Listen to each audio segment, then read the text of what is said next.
India voice, आपकी सोच, आपकी आवाज। नमस्कार, स्वागत है आप सभी का रिपोर्टर लाइव में। मैं आपके साथ निकिता कश्यप। इस पेशकश में हमारे सभी संवाददाता आपको खबरों पर सटीक जानकारी देते हैं, वो भी ग्राउंड जीरो से। तो चलिए बिना किसी देरी के खबरों की शुरुआत करते हैं। पहली खबर उत्तर प्रदेश के इटावा से है, जहां कथावाचक कांड के बाद उत्तर प्रदेश में ब्राह्मण बनाम यादव के बीच सियासी घमासान मचा हुआ है। लेकिन इस जातीय घमासान के बीच सपा के प्रमुख अखिलेश यादव और पत्नी डिंपल यादव के साथ भारतीय इंस्ट्रोनेट सुभांशु शुक्ला के लखनऊ स्थित घर पहुंचे और इस खबर पर विस्तार से जानकारी दे रहे हैं हमारे संवाददाता मोहम्मद आसिफ। कथावाचक चोटीकांड मामले के बाद ब्राह्मण बनाम यादव के बीच सियासी घमासान तेज हो चला है। इस सियासी घमासान के बीच सपा प्रमुख अखिलेश यादव एस्ट्रोनॉट शुभांशु शुक्ला के घर पहुंचे और सोशल इंजीनियरिंग का मैसेज दिया। सपा प्रमुख अखिलेश यादव ने यह भी मैसेज दिया कि वह सबके साथ हैं। दरअसल इटावा में कथावाचक की चोटी काटी गई थी, अपमानित किया गया था। इसके बाद यूपी का सियासी पारा हाई हो चला था। सपा प्रमुख अखिलेश यादव ने इस मामले में योगी सरकार को भी निशाने पर लिया था। इस मामले के बाद ब्राह्मण और यादव के बीच सियासी संग्राम बढ़ गया था। हालांकि सियासी संग्राम के बीच सपा प्रमुख अखिलेश यादव राजधानी लखनऊ के एस्ट्रोनॉट शुभांशु शुक्ला के घर पहुंचे। वहां पर उनके माता पिता के साथ परिवारजनों से मुलाकात किया और पोस्ट डाला और बड़ाई भी किया। सपा प्रमुख अखिलेश यादव ने अपनी पोस्ट में शुभांशु शुक्ला और उनके परिवारजनों के कसीदे भी पढ़े। लेकिन इस दौरे को लेकर सियासी पारा और भी हाई हो चला है, क्योंकि जिस तरह से यादव बनाम ब्राह्मणवाद की सियासत यूपी में चल रही है और सपा प्रमुख अखिलेश यादव शुभांशु शुक्ला के घर पहुंचे, इसको लेकर तमाम चर्चाओं का बाजार गर्म है। कहा जा रहा है कि सपा प्रमुख अखिलेश यादव ने सबको साथ लेकर यानी सोशल इंजीनियरिंग का मैसेज दिया है।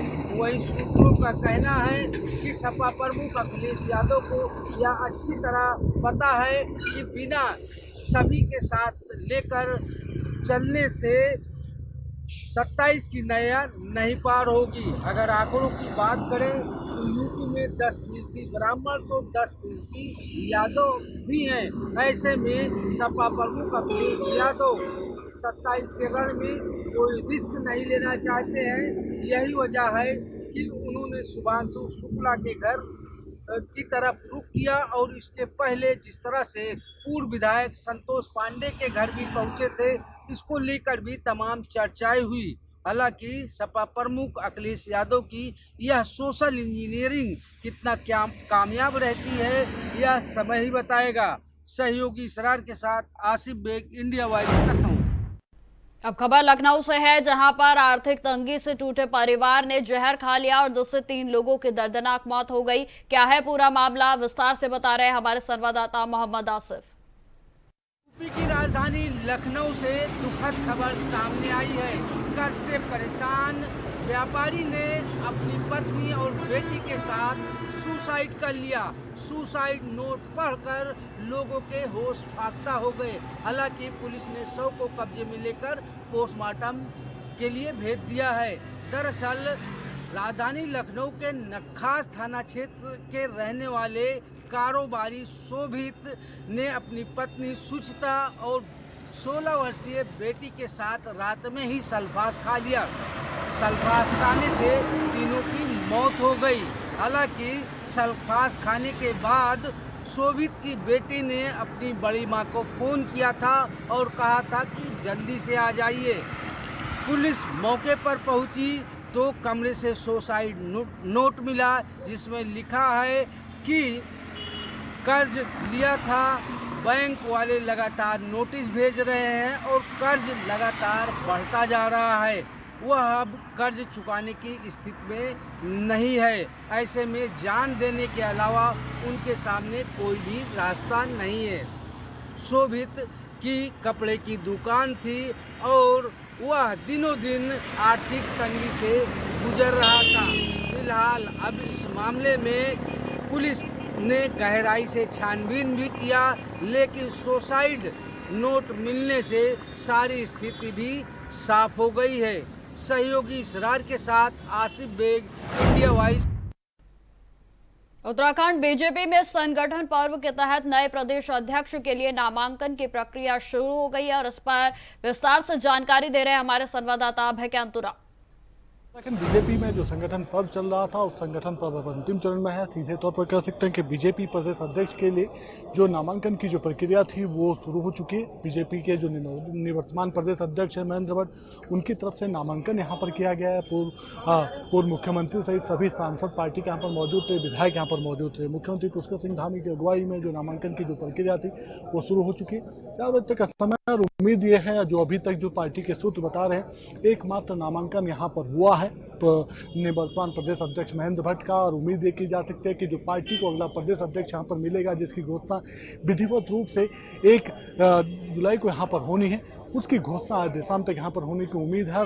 प्रदेश जो निवर्तमान प्रदेश अध्यक्ष महेंद्र भट्ट वही पार्टी के अगले मुखिया के तौर पर यहाँ पर कमान संभालते हुए नजर आएंगे, क्योंकि दूसरा अभी तक कोई नामांकन यहाँ पर नहीं आया। ये जरूर कहा जा सकता है कि जो नामांकन प्रक्रिया का जो समय था उस समय प्रक्रिया को थोड़ा सा और आगे बढ़ाने का काम यहाँ पर किया गया था, लेकिन जिस तरीके से पार्टी के सूत्र बता रहे हैं, जो कोर्ट यहाँ पर चल रही है, जो माहौल यहाँ पर दिख रहा है राजनीतिक, उसमें साफ तौर पर यही माना जा रहा है कि जो निवर्तमान प्रदेश अध्यक्ष है महेंद्र भट्ट वही दोबारा से प्रदेश अध्यक्ष की कमान संभालते हुए नजर आएंगे, और उसकी औपचारिक घोषणा ये कह सकते हैं कि आज देर शाम तक हो जाएगी। जब नामांकन और नामांकन के बाद नाम वापसी की जो प्रक्रिया है जैसे ही पूर्ण होती है तो उसकी विधिवत रूप से घोषणा यहाँ पर कर दी जाएगी। तो ये कहा जा सकता है कि महेंद्र भट्ट के कंधों पर एक और बड़ी जिम्मेदारी पुनः यहाँ पर आने वाली है, क्योंकि आगामी दिनों में चुनाव भी है। तो ऐसे में उनका जो कार्यकाल, उनका जो अनुभव, उसका पार्टी लाभ यहाँ पर लेना चाहती है, इसीलिए दोबारा से उन्हें प्रदेश अध्यक्ष बनाया जा सकता है। कैमरामैन अभय कैंतुरा, इंडिया वॉइस। लखनऊ में आज जनसत्ता दल लोकतांत्रिक ने इंदिरा गांधी प्रतिष्ठान में वार्षिक बैठक की। क्या कुछ इस दौरान खास रहा, बता रहे हैं हमारे संवाददाता पुनीत मोहन। इंदिरा गांधी प्रतिष्ठान में आज जनसत्ता दल लोकतांत्रिक के राष्ट्रीय अध्यक्ष रघुराज प्रताप सिंह उर्फ राजा भैया ने वार्षिक बैठक करी। इस दौरान जनसत्ता दल लोकतांत्रिक जो पिछले काफ़ी समय से एक साइलेंट मूड पर चल रही थी, उत्तर प्रदेश में कहीं भी किसी भी तरीके का कोई प्रायोजन पार्टी का नहीं दिखाई दे रहा था, आज इस बैठक से पार्टी में एक नई जान आई है। इस बैठक में पार्टी के सभी जिला अध्यक्ष, मंडल अध्यक्ष सहित तमाम कार्यकर्ता मौजूद थे, और यहाँ तमाम जो वरिष्ठ पदाधिकारी थे उन्होंने अपना भाषण दिया और कार्यकर्ताओं में एक नया जोश भरा है। इसके साथ ही जनसत्ता दल लोकतांत्रिक ने यह ऐलान किया है कि वो आगामी पंचायत चुनाव पर भी विचार कर रही हैं, और जनसत्ता दल लोकतांत्रिक के भी प्रत्याशी पंचायत चुनाव में मैदान में होंगे। वीडियो जर्नलिस्ट हमजा अहमद मंसूरी के साथ पुनीत मोहन, इंडिया वॉइस, लखनऊ। अब खबर कोटद्वार से है, जहां जान जोखिम में डालकर लोग सफर कर रहे हैं। इस खबर पर ज्यादा जानकारी दे रहे हैं हमारे संवाददाता अंजना गोयल। राष्ट्रीय राजमार्ग 534 के डबल लेन वाली जगह पर खड़े हैं हम। आप पीछे देख सकते हैं, यहाँ पर डबल 534 का बोर्ड भी लगा हुआ है कि NH 534 है। यहाँ जो एक लाइन की साइड है वो पूरी तरह से तो नहीं हम कह सकते कि डैमेज हो गई है, लेकिन इस जगह से सड़क खोखली हो चुकी है नीचे से, और ये कभी भी धराशायी हो सकती है। जिस तरह से लगातार 3 दिन से बारिश हो रही है कोटद्वार में, तो कहीं ऐसा ना हो कि ये रास्ता बिल्कुल ब्लॉक हो जाए। हालांकि दोनों तरफ रास्ता बंद कर दिया गया है और वन साइड कर दिया गया है। अगर वन साइड वाले पे ही एक लाइन पर दबाव ज्यादा पड़ता तो हो सकता है उधर की भी स्थिति खराब हो जाए, क्योंकि नीचे से मिट्टी अधिकतर निकलनी शुरू हो चुकी है। वहीं अगर ये सड़क टूट जाती है तो सबसे ज्यादा जो खामियाजा भुगतना पड़ेगा वो पहाड़ पर रहने वालों के लिए होगा, क्योंकि यही एक वो रास्ता है जहां से होकर के पहाड़ों पर रहने वालों के लिए राशन, सब्जी आदि अन्य चीजें जाती हैं। पहाड़ों पर रहने वालों का जीवन पहले ही बहुत ज्यादा संघर्ष में होता है, क्योंकि वो कभी वन्य जीवों से जूझते हैं और बरसात के दिनों में बारिश के मौसम से जूझते हैं। जब जब बारिश तेज होती है तो उनको डर के साए में रहते हैं, पूरी पूरी रात बैठ करके जागकर काटते हैं कि कहीं कोई अनहोनी ना हो जाए। कई बार बोल्डर ऊपर से गिरते हैं तो कभी बारिश का पानी बहुत ज्यादा तेजी से आता है और कई घरों को बहा करके भी ले जाता है। कहा अगर प्रशासन ने समय रहते इसको नहीं ध्यान दिया तो बहुत बड़ी त्रासदी का सामना उन लोगों को करना पड़ेगा और राशन पानी से भी वे लोग वंचित रह जाएंगे और कहीं ना कहीं उनको भूखमरी का सामना भी करना पड़ेगा। कोटद्वार से अंजना गोयल की रिपोर्ट। अब खबर सरायकेला से है, जहां पर हूल दिवस पर राजनगर में आदिवासी समुदाय वीर शहीद सिद्धू कान्हू को नमन किया गया और इस दौरान क्या कुछ खास रहा बता रहे हैं हमारे संवाददाता रविकांत गोप। समुदाय का हूल अपने अधिकारों की रक्षा के लिए किया गया आह्वान था, जिसमें 10 से 60 हज़ार आदिवासी एकजुट हुए थे और अंग्रेजों के खिलाफ युद्ध का आह्वान किया था। 30 जून 1855 की बात है, जब अंग्रेजों के खिलाफ सबसे पहले आदिवासियों ने युद्ध का आह्वान किया था। सांथाल आदिवासियों ने कभी भी अंग्रेजों की गुलामी नहीं की थी और ना ही इनको माना था। अपने ज़मीन, अपने अधिकारों की रक्षा के लिए हमेशा लड़ते रहे और आज भी कहीं ना कहीं जब देश आज़ाद हो गया है, आज भी कहीं ना कहीं अपने जल जंगल ज़मीन की रक्षा के लिए लड़ रहे हैं। तो हूल दिवस में उन वीर शहीदों को याद किया जाता है। इसकी शुरुआत साहिबगंज के भोगनाडी से हुई थी, जहां पर वीर सिद्धू कान्हू का जन्म स्थल है, वहां से इसका शुरुआत हुआ था और अब हूल दिवस पर आज यानी 30 जून हूल दिवस पर पूरे झारखंड में सांथाल आदिवासी समुदाय अपने वीर शहीदों को याद करते हैं, उन्हें नमन करते हैं। इस वक्त मैं सरायकेला जिले के राजनगर सिद्धू कान्हू चौक के पास हूँ, जहाँ सिद्धू कान्हू की प्रतिमा है। मेरे पीछे सिद्धू कान्हू की प्रतिमा है, जहाँ पर नेता है या फिर यहाँ के आम आदमी है या कोई समुदाय के संस्था के लोग हैं, वो भी उन्हें नमन करने यहाँ पहुँचे थे और उन्हें नमन कर यही संकल्प लिया कि अपने जल जंगल ज़मीन की हमेशा वो रक्षा करते रहेंगे। कैमरामैन चिंटू के साथ रविकांत गोप, इंडिया वॉइस, राजनगर। चारधाम यात्रा पर लगी 24 घंटे की रोक को हटा दिया गया है। क्या कुछ निर्देश दिए गए हैं बता रहे हैं हमारे संवाददाता हितेश त्यागी। में 24 घंटे की जो रोक है उसे हटा दी गई है। गढ़वाल कमिश्नर विनय शंकर पांडे ने अपने बयान में बताया है कि 24 घंटे की जो रोक थी वह अब हटा दी गई है। मौसम के लिहाज से सभी जिलाधिकारियों को अलर्ट मोड पर रखा गया है, क्योंकि बरसात का सीजन है, लगातार भूस्खलन, लैंडस्लाइड जैसी घटनाएं घट रही है। इसी को देखते हुए एसडीआरएफ और एनडीआरएफ की जो अतिरिक्त टीमें हैं, वहां पर जो यूनिट्स है वो लगा दी गई है। मुख्यमंत्री पुष्कर सिंह धामी लगातार चारधाम यात्रा की मूवमेंट पर नजर बनाए हुए हैं, लगातार आपदा प्रबंधन के साथ बैठक कर रहे हैं, लगातार मौसम विभाग से भी अपडेट ले रहे हैं, क्योंकि लगातार जिस तरीके से यात्री चारधाम में आ रहे हैं उसी के लिहाज से यात्रियों के लिए भी कहीं ना कहीं एक संदेश है, क्योंकि यात्रियों को भी ज्यादा बरसात में चारधाम यात्रा से परहेज करना चाहिए, क्योंकि तभी आए जब यात्रा अनुकूल हो। लगातार मुख्यमंत्री पुष्कर सिंह धामी ने कहा है कि यह चारधाम यात्रा श्रद्धालुओं के लिए है और श्रद्धालुओं का हम स्वागत करते हैं। यही वजह है कि लगातार जिस तरीके से चारधाम यात्रा में गंगोत्री, यमुनोत्री, बद्रीनाथ, केदारनाथ जैसे क्षेत्र यहाँ पर आते हैं और इसी लिहाज से इनको बेहद संवेदनशील क्षेत्र भी माना जा रहा है। यहाँ पर पुलिस प्रशासन ने अपनी अतिरिक्त टीमें लगा दी गई हैं। कैमरा पर्सन हर्ष उनियाल के साथ हितेश त्यागी, इंडिया वॉइस, देहरादून। रायपुर में नशेड़ी लड़कियों ने सोसाइटी के अध्यक्ष के साथ मारपीट करते हुए चाकूबाजी भी की। क्या है पूरा मामला बता रहे हैं हमारे संवाददाता मनोज शुक्ला। रायपुर में नशे का कारोबार अब इतना ज्यादा फल फूल रहा है कि जिसका खामियाजा अब राजधानी की लड़कियों को भुगतना पड़ रहा है। जी हाँ, दरअसल छत्तीसगढ़ की राजधानी रायपुर में लड़कियां खुलेआम नशा करते हुए देखी जा सकती है। उसके बाद लड़कियां उल्टी सीधी हरकतें भी करती नजर आ रही है। जी हाँ, दरअसल छत्तीसगढ़ की राजधानी में लगातार लड़कियां नशे में सराबोर होकर उल्टी सीधी हरकतें करती दिखती अब आम बात सी हो गई है। इसका खामियाजा राजधानी के जनता को भुगतना पड़ रहा है। वहीं बात कर ले शासन प्रशासन की, तो शासन प्रशासन यह संदेश देता है समाज को, बेटी पढ़ाओ बेटी बचाओ का नारा देता है। ठीक दूसरी तरफ लड़कियां नशे की गिरफ्त में उलझती जा रही हैं। इसका जिम्मेदार कौन है? कहीं न कहीं शासन प्रशासन के ऊपर एक बड़ा गंभीर आरोप लगना अब लाजमी हो गया है। दरअसल बीती रात लड़कियों ने एक रिहायशी एरिया की सोसाइटी के अध्यक्ष के साथ मारपीट करके उनका सर तोड़ा। इतना ही नहीं, लड़कियों ने काफी हंगामा किया, काफी उत्पात मचाया, गाड़ियों का तक तोड़ा गया। इसका जिम्मेदार कौन है? कहीं न कहीं प्रशासन के ऊपर सवालिया निशान खड़ा होना लाजमी है। आखिर लड़कियों को नशे का सामान कहां से उपलब्ध होता है? अब देखने वाली बात यह होगी कि इस पर शासन प्रशासन क्या उचित कार्रवाई करता है। Manoj Shukla, India voice news, Raipur. अब खबर भरतपुर से है, जहां पर हनुमान बेनीवाल ने हुंकार भरी। इस दौरान उन्होंने क्या कुछ कहा, बता रहे हमारे संवाददाता इमरान। मैं Imran Riaz, India voice news के लिए राजस्थान के भरतपुर से इस वक्त की बड़ी खबर आ रही है। जाट समाज की हुंकार रैली जो है उसका आयोजन किया जा रहा है। इस आयोजन में आरएलपी के प्रमुख जो हैं हनुमान बेनीवाल, वो प्रमुखता से इसकी अध्यक्षता कर रहे हैं और उन्होंने जनता से सीधे संबोधित करते हुए कहा कि वो मुख्यमंत्री जो है वो बनना चाह रहे हैं राजस्थान के मुख्यमंत्री की कुर्सी पर उनकी नज़र है, कोई मंत्री पद नहीं उनको चाहिए। उन्होंने वसुंधरा राजे सिंधिया को भी आड़ो हाथ लेते हुए कहा है कि वसुंधरा राजे को निपटाने में उनका पूरा हाथ रहा है और आज वसुंधरा राजे किस स्थिति में है वो सारा श्रेय जो है वो उनको जाता है।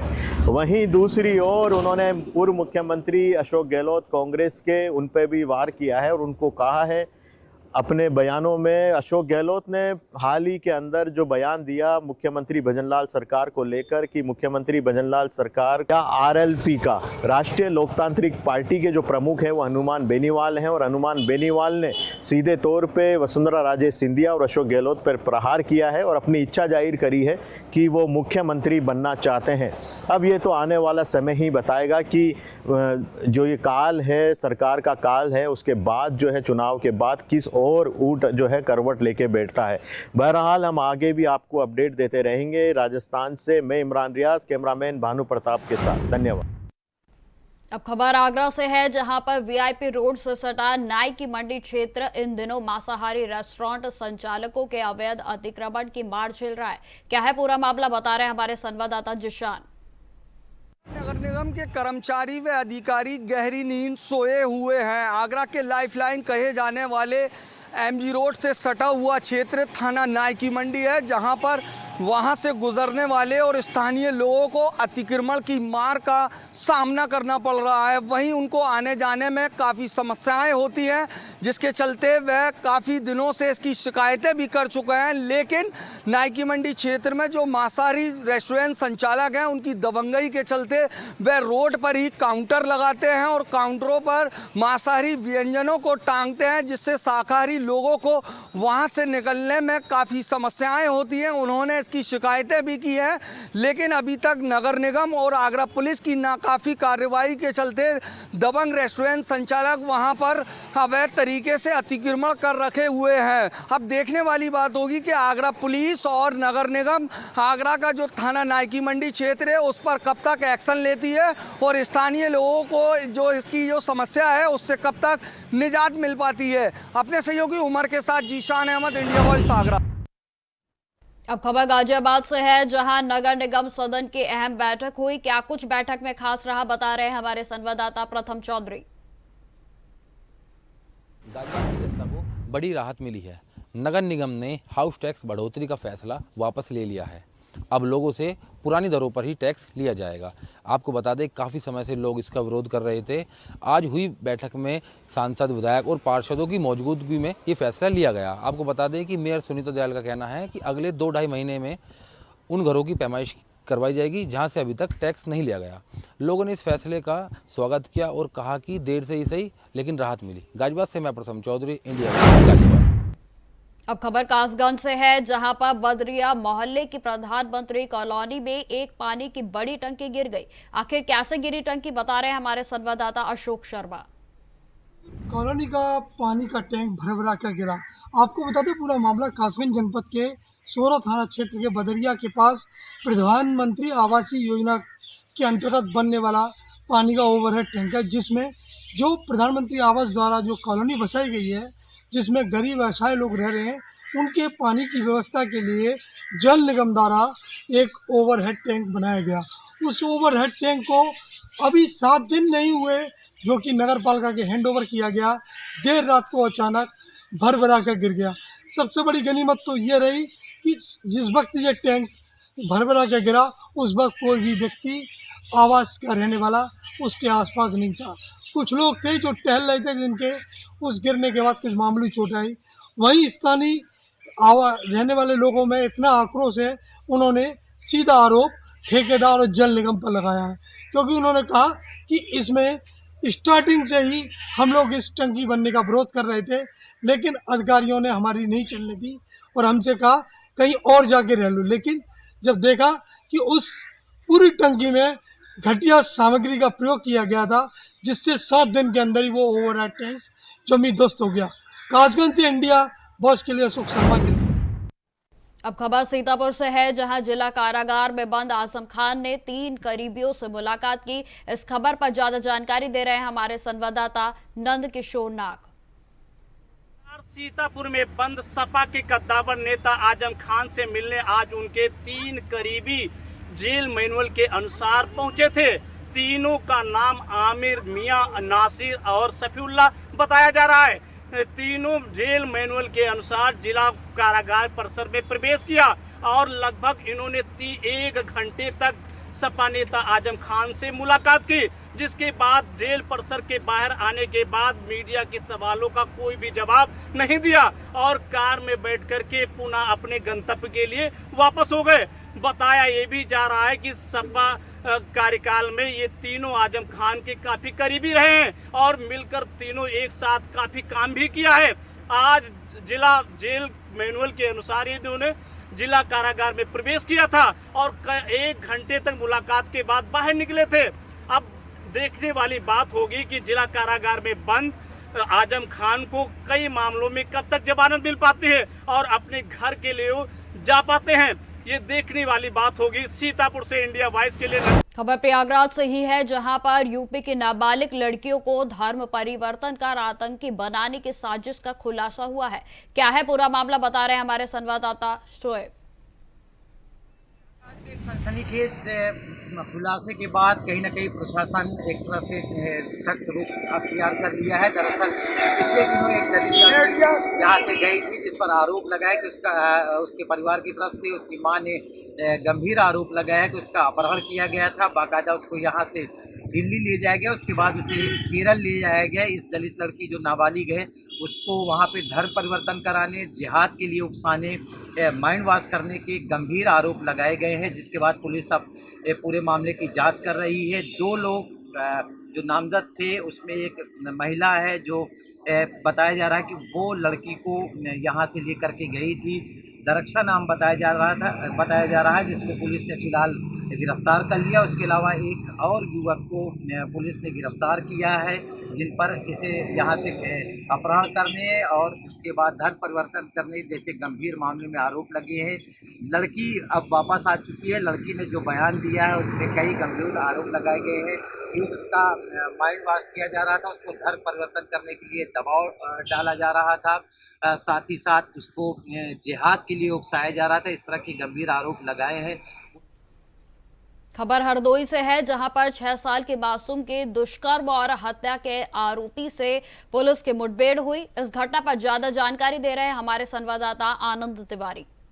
एक 6 साल की बच्ची के साथ एक युवक ने दरिंदगी की। आपको बता दें कि पूरा मामला हरदोई के पजौरा थाना क्षेत्र का है, जहां पर एक बच्ची घर पे खेल रही थी। वहीं उस बच्ची को वो युवक उठा ले गया एक नाले के पास और उसके साथ दरिंदगी करने के बाद उसको मौत के घाट उतार दिया। हालांकि पूरा दिन परिवार और पुलिस ढूंढती रही, लेकिन बच्ची का पता नहीं चला।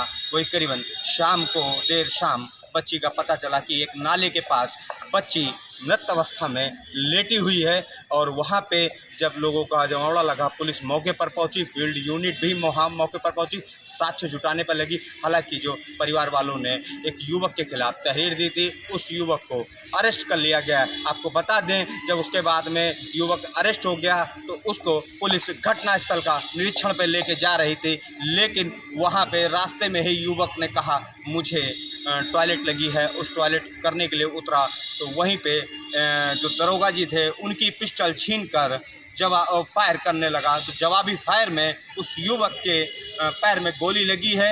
युवक का इलाज जिला अस्पताल में चल रहा है। हालांकि जो इस बच्ची के साथ जो ये दरिंदगी हुई है, ये बहुत ही शर्मनाक घटना हुई है, लेकिन पुलिस ने अभी आरोपी को हिरासत में ले लिया है। देखना ये होगा कि आखिरकार ये कैसे लेकर गया था। अभी पुलिस इससे पूछताछ कर रही है। हरदोई से आनंद त्रिवेदी, इंडिया वॉइस। तो फिलहाल रिपोर्टर लाइव में इतना ही। देश दुनिया की तमाम खबरों की जानकारी के लिए बने रहें हमारे साथ। नमस्कार।